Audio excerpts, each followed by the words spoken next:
Hello guys, welcome back to another video. Today we take a look at the video from, let me check what's the name of the channel, History Matters. We've done our first video from History Matters. Today we take a look at the video What Happened to Prussia.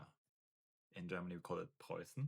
And yeah, Prussia, pretty famous actually for like the first emperor, the empire, where the Prussians were like the leader of the German Empire, and they disappeared basically after the First World War. And I think we will now learn why. And I'm a student from Germany. I study history. I have not particularly learned about this topic, but I think you learned at school, and I have some knowledge about the First World War and the aftermath, and yeah, basically German cultural knowledge. So without further ado, let's jump right into this video. There are few historical nations which capture the imagination as much as Prussia, with its staunch militarism, its dedication to phenomenal facial hair, and its iconic borders. Yet, if you look at a modern map, you'll see that, to be honest, all German smaller states in the pre unification time were like really all over the place, had territories there and there and there, and I mean, it came with Napoleon, and later with the reunification, that these were divided into bigger parts, bigger kingdoms, and earldoms, and yeah, and that's for Prussia as well. there's a distinct lack of Prussia. But why? What happened to it and where did Prussia go?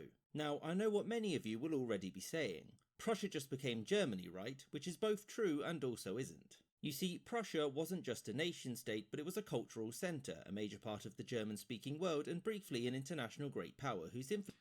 Yeah, it was like the war from Friedrich the Great.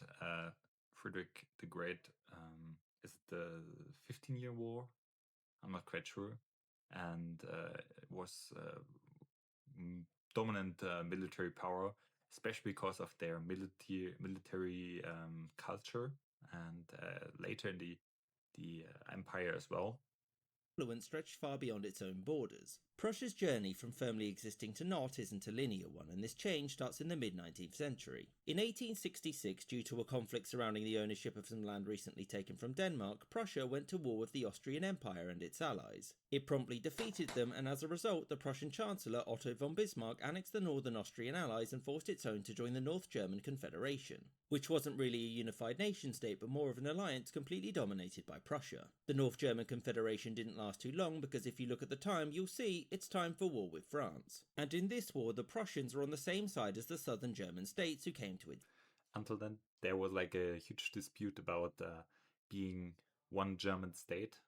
Many nations, especially like Bavaria, or states, not nations, didn't want to be part of like German empire, but they want to stay for themselves. But now this wars against a common enemy unified them, and even even Bavaria got to be part of Prussia.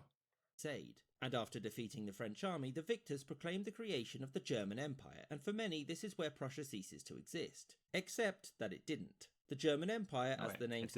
It was out of separate states, like they're telling us now, and Prussia was actually dominating again the full First German Empire.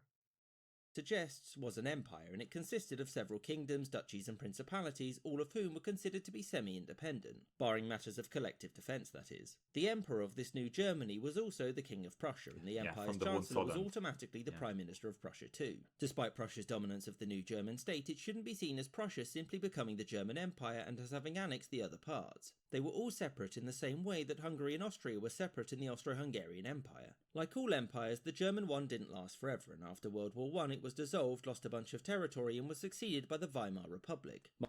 and now the leader of Prussia, because the Prussians were the kingdom of the Hohenzollern, and the king of the Hohenzollern was the emperor.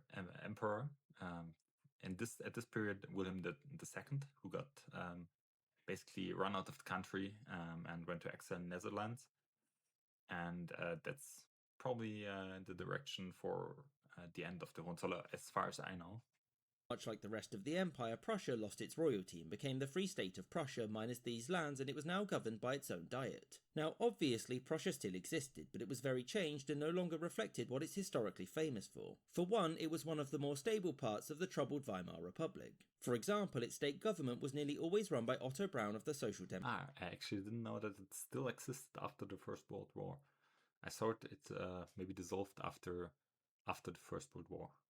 Democratic Party, which brought it into conflict in the late 1920s with the conservative German Chancellor and the central government. To fix this, the German Chancellor Franz von Papen and President Hindenburg issued a decree in 1932 simply dissolving the Prussian state government, and von Papen was now directly in charge of the state. He didn't last, and neither did the Weimar Republic, and its replacement maintained direct control over Prussia. The new government reformed Germany's internal states into new units called Gau in 1934. And this was basically the end of Prussia as a single territorial unit, but there were some titles and traditions which remained. Along came World War II, and as you'll know, Germany lost this one too. As the country was being occupied, Otto Braun approached the Allies and asked them to reinstate Prussia as an independent state. The Allies said no, because by this point they'd already decided to take this land from Germany. And also, there were many in the Allies that felt... Yeah, the parts that were Prussia are basically split between the...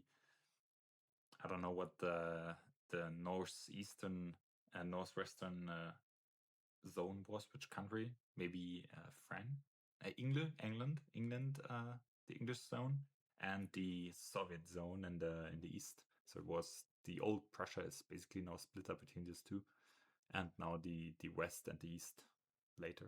The German militarism came from the legacy of Prussia, and they believed that ending Prussia's very existence after a lost war would kill the cultural roots of militarism in the new Germany that was to come about afterwards. I hope you enjoyed this episode. Yeah, so, but in Germany there is not much left about Prussia. I mean, there's nothing named really Prussia of an area. There's not a lot of culture. Nobody identifies them as Prussians. But actually, you have still some remarks about that. So football fans or soccer fans may know the club Borussia Dortmund or Borussia Mönchengladbach, two football clubs, and their pre-name Borussia is basically meaning Prussian. It's old and it means Prussian Dortmund. So it still refers to that time to be from the Borussen, the Prussians.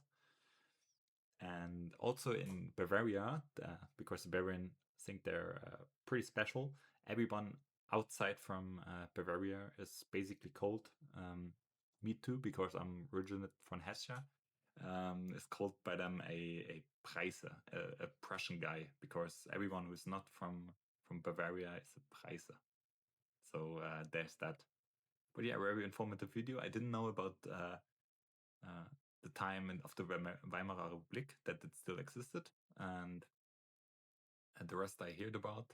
And yeah, I hope I got some nice infos for you in there for this short video. I like the short videos because there's more time to drop some knowledge, if I have it, in there.